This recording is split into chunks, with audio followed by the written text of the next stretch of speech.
Au nom de Dieu, le clément, le très miséricordieux. Que la prière soit sur son messager, ainsi que sur sa famille purifiée. Le messager de Dieu a dit : Ô Fatima, je te donne la bonne nouvelle que Dieu t'a rendue supérieure à toutes les femmes des mondes et t'a fait la plus pure de toutes les femmes de l'islam. Et il dit encore : Fatima est une partie de moi, et ceux qui la mettent en colère me mettent en colère. Et dans une autre version, il dit : Fatima est une partie de moi-même.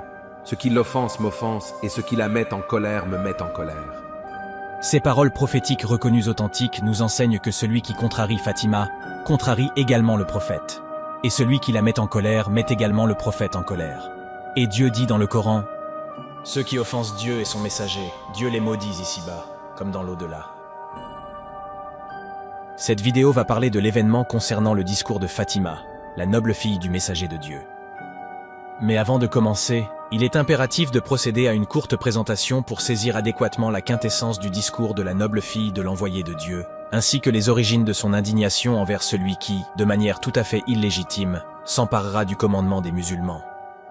Nous dévoilerons les iniquités qui ont été perpétrées en vue de s'approprier par la force la direction, en dépit de la désignation on ne peut plus claire et sans ambiguïté, par le prophète, d'Ali comme digne successeur et guide suprême de tous les fidèles après lui. Cette réalité scientifique ne peut plus être dissimulée et est rapportée par de nombreuses sources authentiques aussi bien chez les musulmans chiites que sunnites.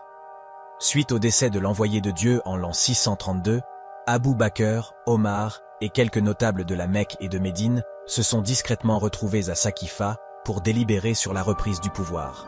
Cela se déroulera alors que les compagnons étaient submergés par l'immense chagrin de la disparition du bien-aimé de Dieu et impliqués dans les rites funéraires. Lors de cette réunion, les notables médinois et mécois revendiquèrent chacun à leur tour le commandement, ce qui provoqua de graves altercations ainsi que des menaces de violence.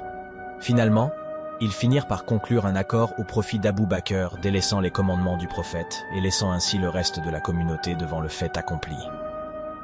Bien des compagnons contestèrent cette nomination, car elle ne correspondait pas aux directives énoncées par le prophète lors d'une harangue très célèbre, tenue en un lieu entre la Mecque et Médine, peu de temps avant sa mort. Au cours de cette élocution, le prophète avait clairement désigné Ali comme son successeur, son héritier et le guide de tous les fidèles après lui. Parmi ceux qui opposèrent un refus figuraient Ali ibn Abi Taleb et son épouse Fatima, la noble fille du prophète. L'histoire nous enseigne qu'Ali blâmera Abu Bakr pour sa prise du pouvoir illégitime en ces termes. Ô vous les émigrants, vous l'avez emporté sur les Médinois pour ce commandement, en leur disant que le prophète était des vôtres et qu'Abu Bakr lui était proche. Mais je vous répète les mêmes arguments quant à nous, membres de la famille du prophète, plus près de lui que quiconque d'entre vous. Entendant ces paroles, Abu Bakr rétorqua : Ô Ali, si seulement j'avais su que tu me contesterais ce commandement. Je ne l'ai ni recherché, ni désiré. À présent, tout un chacun a prêté serment. Si toi aussi tu le fais, c'est ce que j'attends de toi. Si, en revanche, tu ne souhaites pas prêter serment pour le moment et désires prendre le temps de la réflexion, je ne m'y opposerai pas. Rentre chez toi en paix. Soulignons que de nombreux compagnons se refusèrent à prêter allégeance à Abu Bakr. Parmi eux, nous pouvons mentionner Zobaïr, Miqdad, Salman, Abu Dar al-Rifari, Ammar ibn Yassir, Khalid ibn Saïd, Abu Ayyub al-Ansari, Kazima et bien d'autres encore. Les Hachimites, le clan du prophète, s'opposèrent également à cette nomination. Face à ces résistances, Abu Bakr, Omar et leurs partisans, voyant leur légitimité de plus en plus discréditée et contestée, ont eu recours à une panoplie de mesures politiques et répressives dans le but de contraindre par la force les récalcitrants. Parmi ces mesures, Abu Bakr décida de confisquer la terre de Fadak qui appartenait à Fatima. Il s'agit d'une terre riche agricole que le prophète avait offert à sa fille suite à une révélation de l'ange Gabriel. Les circonstances de ce don sont citées par de nombreux rapporteurs sunnites. L'historien Tabari relate dans son livre, qui est l'une des plus grandes références en matière d'histoire, que lorsque l'ange Gabriel révéla au prophète ce verset de la sourate de Bani Israël, verset 26. « Donne à celui qui est de tes proches, ainsi qu'aux pauvres et aux voyageurs leur dû. » Le prophète lui demanda qui était visé par l'énonciation. « Celui qui est de tes proches. » L'ange Gabriel nomma Fatima, et dit au prophète de donner Fadak à celle-ci, étant donné que la rente venant de Fadak lui appartenait entièrement, cette terre étant cédée sans recours à la force. Ainsi le prophète accorda-t-il, conformément à cette révélation, sa propriété de Fadak à Fatima. Face à cette injustice, Fatima se rendit auprès d'Abou Bakr afin de revendiquer son droit. Cependant, Abou Bakr lui adressa une fin de non-recevoir, en lui rétorquant avoir entendu le prophète dire « Nous autres, les prophètes, nous ne laissons aucun bien en héritage. Tout ce que nous laissons derrière nous est aumône. » Il faut noter qu'étrangement, seul Abou Bakr a rapporté cette parole du prophète et personne d'autre. Devant cette mesure qui avait pour but de sanctionner Fatima, la fille du prophète, pour son refus de reconnaître la position d'Abou Bakr en tant que successeur du prophète, elle prononça un premier discours en s'adressant aux femmes dans le but de les conscientiser face à l'injustice dont elle était victime. Elle dit « Ô vous les femmes, je m'interroge sur quelle qualité de l'imam Ali a pu susciter le mécontentement des gens jusqu'à leur retrait de leur soutien. Par Dieu, ils nourrissent une aversion particulière pour son glaive tranchant, ses décisions inébranlables et sa rigueur dans l'application des commandements divins. Mais par Dieu, ce sont eux-mêmes les perdants. Le peuple n'aurait jamais souffert d'injustice sous la gouvernance d'Ali. Il les aurait toujours guidés vers la source de la justice et du savoir, et aurait constamment apaisé leur soif. » Fatima ajouta ensuite « Ce qu'ils ont fait s'apparente à traire une chamelle qui vient de mettre bas, mais ce lait se transformera pour eux en une coupe de sang et en un poison mortel. Il en résulte que les auteurs de ces agissements contre l'imam Ali subiront une perte effroyable, et que les générations à venir moissonneront les fruits amers de ce que leurs prédécesseurs auront semé. Soyez certains que les agitations et les troubles auront raison de vous. Je vous préviens que vous ferez face à l'épée, à la contrainte, au chaos et à la tyrannie despotique.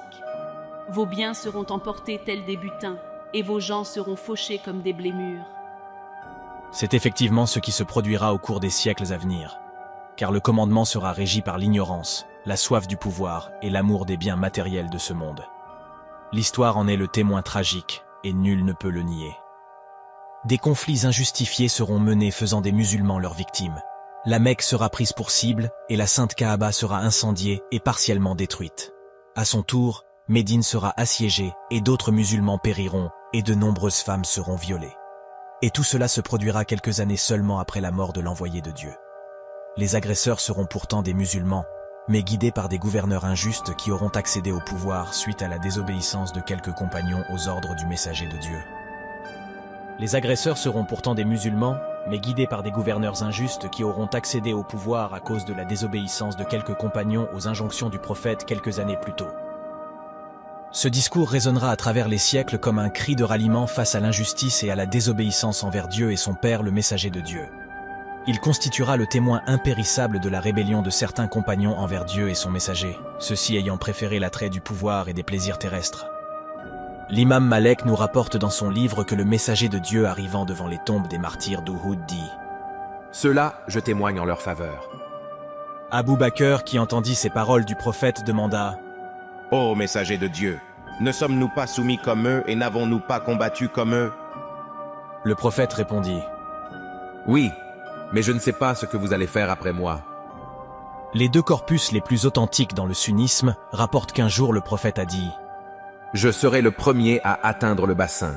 Ceux qui passeront près de moi pourront se désaltérer, et ceux qui boiront ne connaîtront plus jamais la soif. De nombreuses personnes que je connais et qui me connaissent viendront vers moi pour boire, mais elles seront refoulées loin de moi. Je m'écrierai, mais ce sont mes compagnons. Alors, j'entendrai dire, oui, mais tu ignores ce qu'ils ont fait après toi. Alors, je proclamerai, éloignez tous ceux qui ont changé après moi. » Dans ces textes authentiques, le messager de Dieu lui-même affirme que des compagnons changeront après son décès. Le prophète refusera même de témoigner en faveur d'Abou Bakr, ce qui est révélateur d'un certain manque de confiance du prophète vis-à-vis de lui. Devant cette situation, Fatima prendra la décision de s'exprimer publiquement devant toute la communauté, afin que nul ne puisse fuir ses responsabilités devant Dieu. Apprenant que la fille du prophète s'apprêtait à délivrer un discours de grande importance, des milliers de personnes se rassemblèrent au sein de la sainte mosquée. Certains étaient animés par la curiosité, tandis que d'autres étaient emplis de tristesse en voyant la fille du messager de Dieu injustement traitée et en constatant à quel point la situation s'était dégradée depuis la disparition du messager de Dieu. Abou Bakr et Omar seront également présents. Fatima fit alors son apparition dans la mosquée de son père pour prononcer son discours en commençant par les formulations d'usage, puis continua en ces termes. Fils d'Abou Kouafa, est-il seulement mentionné dans le livre de Dieu que toi tu as le droit d'hériter de ton père et que moi non? Certainement pas. En adoptant une telle position injuste, tu t'es rendu coupable d'une injustice et d'une action répréhensible. Ou alors, est-ce que vous insinuez de manière encore plus grave que mon père et moi appartenons à deux religions différentes pour justifier que je ne puisse hériter de lui? Ou alors peut-être pensez-vous être plus éclairé que mon père et mon époux sur la science du Coran? Prenez donc cette terre de Fadak, mais soyez conscient qu'elle reviendra à vous au jour du jugement, telle une chamelle avec ses rênes et sa selle. Et ce jour-là, quel juste juge sera Dieu? Et quel excellent témoin de votre injustice sera mon père, le prophète? Sachez que ce rendez-vous est déjà fixé pour le jour du jugement. Et ce jour-là, les imposteurs seront perdus, et les regrets seront inutiles, car ils n'auront aucun impact sur le jugement. Dieu déclare dans le Coran, « Chaque annonce arrive en son temps et en son lieu. » Il dit également, « Et vous saurez bientôt à qui viendra une punition qui l'humiliera, et sur qui s'abattra un châtiment durable. » Ensuite, Fatima se tourna vers les Médinois pour poursuivre son discours. Mais Abou Bakr l'interromput et dit « Ô fille du messager de Dieu, ton père incarnait la compassion, la générosité et la miséricorde pour les croyants. Mais il était aussi une épreuve douloureuse et un grand châtiment pour les incroyants. En observant ceux qui sont proches de lui, nous discernons clairement qu'il est bien ton père et non celui d'autres femmes, et qu'il est plus intimement lié à ton mari qu'à toute autre personne. Mais pour ma part, je témoigne avoir entendu le prophète déclarer, « Nous, les prophètes, ne laissons aucun héritage à nos descendants. Crois-tu que nous irions à l'encontre des paroles de ton père sur ce sujet ?» Après avoir entendu ces paroles, Fatima lui rétorqua « Le livre de Dieu est pourtant un arbitre impartial pour les croyants, et ici il énonce clairement le verset suivant, « Qui hérite de moi et hérite de la famille de Jacob. » Et il déclare également, « Et Salomon hérita de David. » Dieu a même détaillé et promulgué toutes les dispositions relatives à la succession. En vérité, ce sont plutôt vos considérations qui vous ont suggéré quelque chose, et il ne me reste que la patience. C'est Dieu que je dois invoquer pour m'aider face à vos dires. Mon père, le messager de Dieu, n'a jamais dévié du livre de Dieu de quelque façon que ce soit et n'a jamais contredit la moindre de ses injonctions. Au contraire, il adhérait scrupuleusement à ses commandements et proclamait fidèlement ses versets. Avez-vous décidé de concert de lui prêter de faux dires? Malgré ce plaidoyer éloquent et les vérités irréfutables contenues dans le Coran, ils ont conclu d'un commun accord que Fatima ne pouvait prétendre à l'héritage. Se tournant alors vers la foule, elle déclara « Ô vous, peuple musulman qui vous hâtez pour répandre des propos erronés et qui choisissez de rester aveugle face aux actes vains et abjects, ne méditez-vous donc pas sur le Saint-Coran? Ou bien vos cœurs sont-ils scellés, imperméables à la vérité? Non, la réalité est que ce sont vos mauvaises actions qui ont terni vos cœurs, qui ont voilé vos regards et rendu sourdes vos oreilles. Quelle interprétation faussée de la réalité avez-vous adoptée? Vers quelle voie égarée vous êtes-vous orienté? Et quelle usurpation malencontreuse en avez-vous tiré? Je jure par Dieu, ce que vous avez perpétré se transformera pour vous en un fardeau accablant et aux conséquences désastreuses. Mais lorsque le voile de l'illusion sera levé, lorsque les ravages de vos décisions injustes seront révélés, alors vous contemplerez de la part de Dieu ce que vous n'auriez jamais pu concevoir. Dieu dit dans le Coran, « Ce sont donc ceux qui ont choisi le mensonge qui seront perdus. » Fatima rentra alors chez elle pleine de tristesse en constatant l'immobilisme des musulmans face à l'injustice profonde dont étaient victimes les plus proches du messager de Dieu. Par la suite, il est consigné dans de nombreux livres d'histoire sunnites, dont la véracité des récits est reconnue, qu'Abou Bakr, perdant patience, envoya Omar chez Fatima dans le but d'obliger les occupants de la maison à prêter allégeance. En cas de refus, Omar avait reçu pour instruction de combattre quiconque s'opposerait à se soumettre. Omar s'approcha de la demeure prophétique, une torche ardente à la main, et il s'exclama « Par Dieu, je réduirai en cendres cette maison avec tous ses occupants, à moins que vous ne sortiez pour prêter allégeance à Abou Bakr. » Mais entendant cela, choquée par les paroles d'Omar, Fatima s'exclama de derrière sa porte. « Omar, oserais-tu vraiment commettre une telle action? Aspires-tu réellement à embraser ma demeure maintenant avec tous ses occupants ?» Omar répondit à Fatima. « Assurément, ou alors prêtez allégeance à Abou Bakr et faites ce que la majorité des musulmans ont déjà fait. » C'est alors que Fatima rétorqua. « Ainsi, vous vous précipitez encore, allant jusqu'à agresser les intimes du prophète. Par Dieu que cela soit connu, je m'abstiendrai de m'adresser à Abou Bakr et à Omar en ce monde, et ce jusqu'à ce que je comparaisse devant le Seigneur. » Certaines références, également issues de la tradition sunnite, font état d'un accès de colère d'Omar, au cours duquel il aurait asséné un coup violent à la porte de Fatima, la frappant alors qu'elle était enceinte. Ali prit alors son épée, mais Fatima l'en empêcha, lui disant « Non, Ali, je ne veux rien régler ici-bas. » Il est rapporté dans les sources les plus authentiques que Fatima refusera de leur adresser la parole jusqu'à la fin de sa vie. Elle demandera même à son époux de l'enterrer de nuit et en secret, afin que ces deux-là ne puissent venir se recueillir sur sa tombe. Il est également attesté dans les sources les plus dignes de confiance que, face à d'autres résistances, Abou Bakr a pris de nombreuses mesures coercitives pour contraindre les récalcitrants à lui prêter allégeance. Il est même relaté qu'il a envoyé Khaled ibn Walid à la tête d'une armée vers la tribu des Bani Yerbi, qui pourtant se montrait fidèle à l'islam et qui souhaitait simplement plus d'explications concernant la nomination d'Abou Bakr à la tête de la nation musulmane. Mais Khaled, fermant toute porte au dialogue, a immédiatement déclenché une bataille ayant causé de nombreuses pertes parmi les musulmans.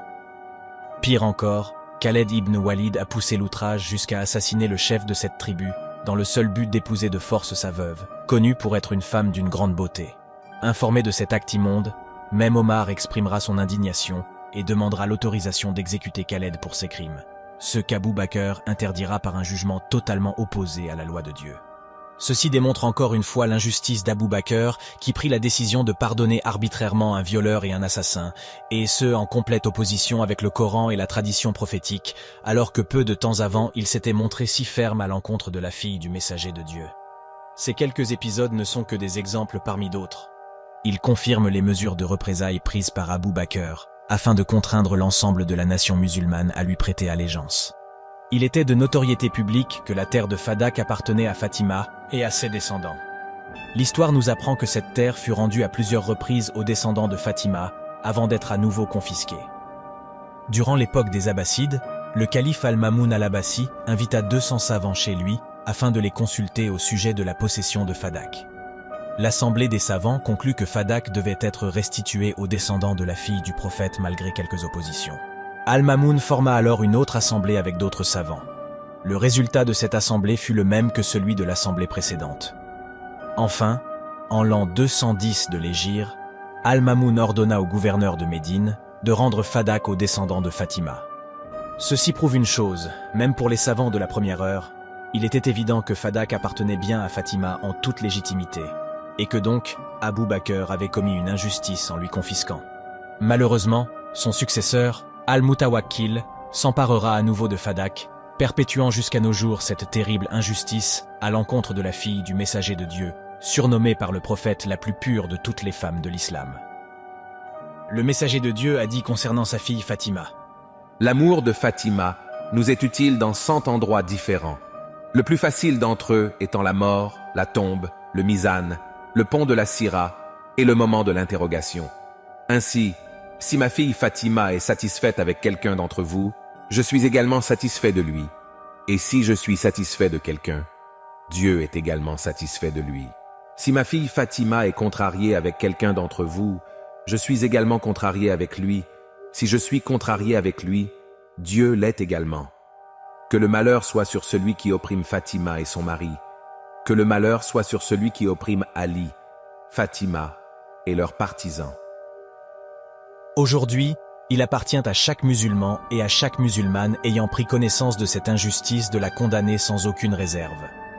La neutralité ou la passivité est en aucun cas le trait d'un musulman obéissant à Dieu et à son messager. Dieu dit dans le Coran « Que soit issue de vous une communauté qui appelle au bien, ordonne le convenable, et interdit le blâmable, car ce seront eux qui réussiront. » Le messager de Dieu a dit « Que celui d'entre vous qui constate une injustice réagisse par sa main, S'il ne le peut pas, qu'il le dénonce, et s'il ne le peut toujours pas, qu'il le désapprouve dans son cœur, mais c'est là le stade le plus faible de la foi. Un jour, chaque être humain se présentera devant son Seigneur afin d'être jugé pour ses actes ici-bas.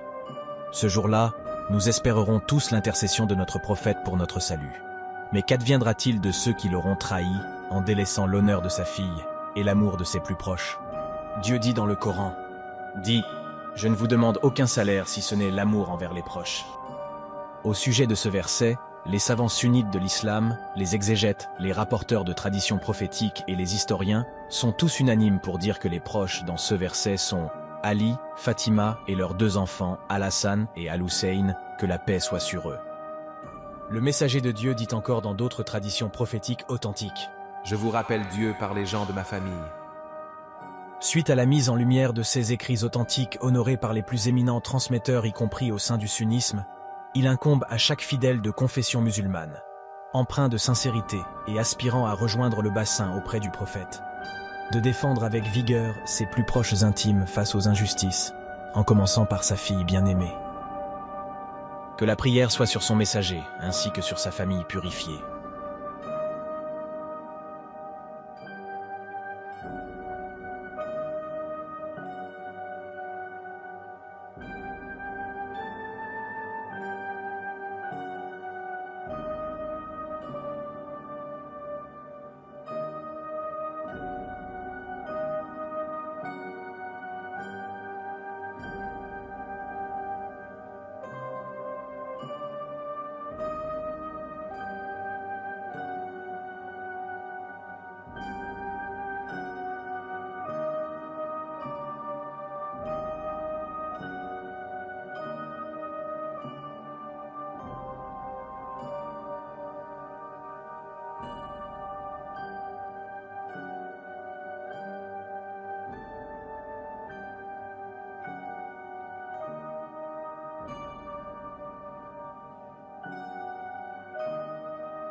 Si vous avez apprécié cette vidéo, vous pouvez nous encourager à en produire d'autres en vous abonnant à notre chaîne YouTube.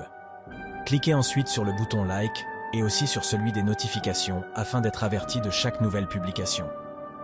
Et que Dieu nous pardonne et nous accorde ses bénédictions en ce monde et dans l'autre.